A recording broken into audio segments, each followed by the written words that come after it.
Now, templates just provide a starting point for a project. Uh, a template performs a save as at the time you create a project, so your new project will be an unnamed project based on whichever template you select. The more settings and configurations that are pre-built into that template, the more useful of a starting point that can be for a project team. Um, Now, I'll accept the default here, architectural template, and click OK. Your default might be something different, but I just want to start with this one as a sort of a baseline just to kind of show you. This is a bare bones template that ships with the product. Two things I want to point out. The view that's open is level 1 floor plan. There are these square elevation symbols here. They have these small little triangular elevation markers next to them. So we've got west, north, east, and south.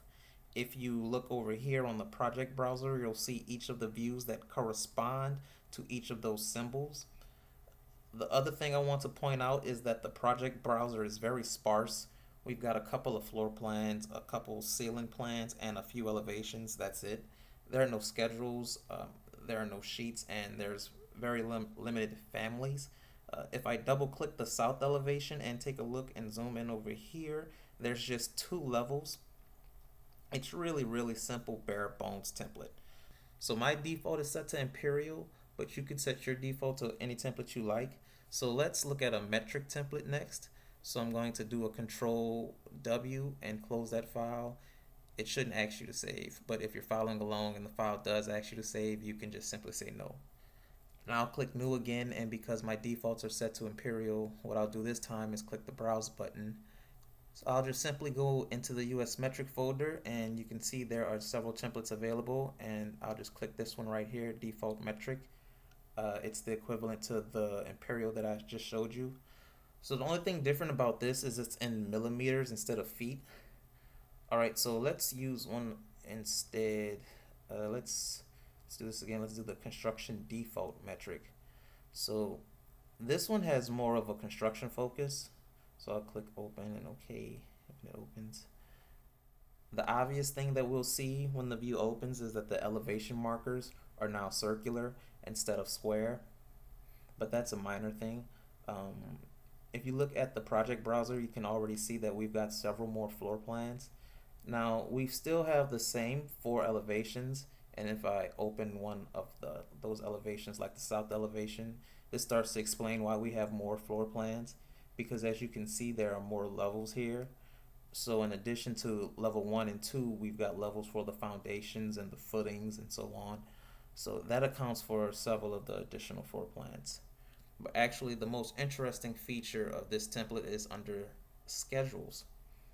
So if you expand the schedules here, you're going to see that this file has several schedules actually, and most of the names say quantities in there. So the focus of these schedules is about quantifying the elements within your model. So I got this one here called door quantities, and I'll open that up by double clicking it. Now it looks kind of like a spreadsheet.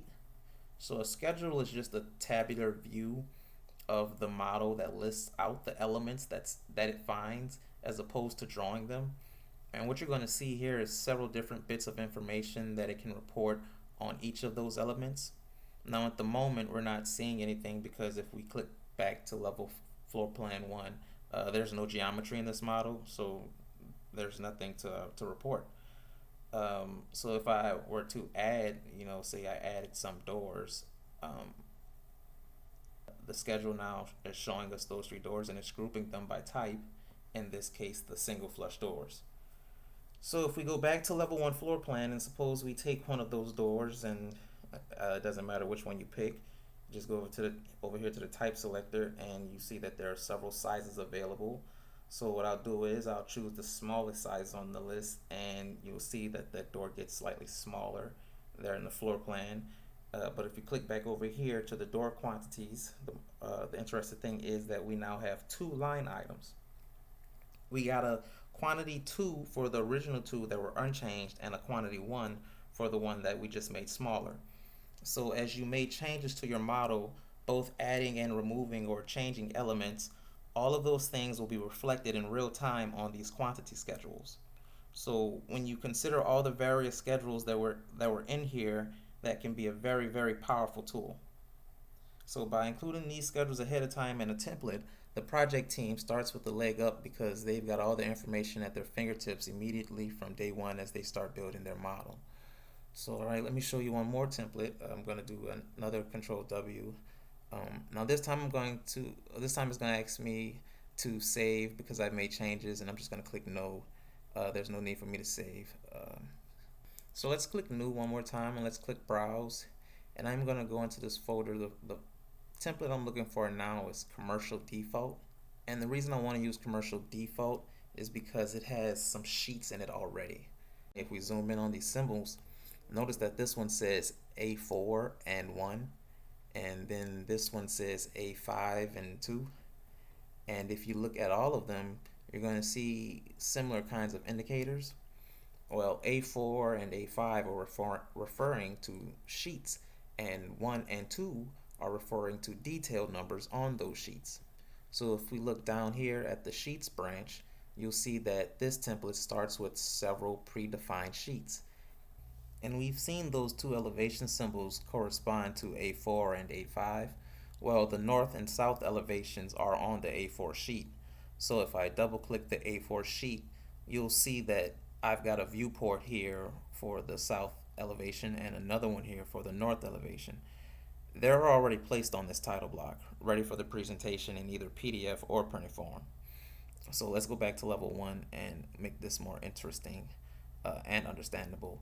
If I add some geometry here, let me click the wall command, and I'm just gonna draw a rectangle, and then I'm gonna go and click modify to cancel that out, and then let me click the door command, and let me add a single door here on the south wall, and then I'll click the modify tool again.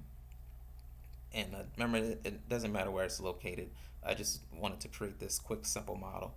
And now click back on the elevation sheet, and you're going to see this geometry is here.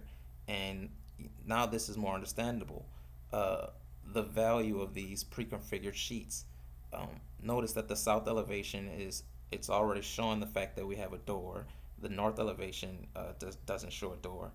But what's happening is any modifications that's being made that the project team may make, it's being kept up in real time.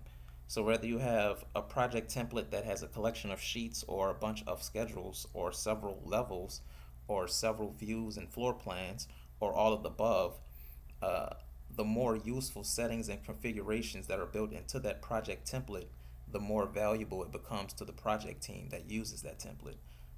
So the chances are the firm that you work for has an office standard Revit template that they've pre-configured so that it matches the kind of work that your firm does. So definitely talk to the folks back at your office and find out where that office standard template is. Mostly because the better template that you have to start with, the more of a leg up that you'll have with each Revit project that you create.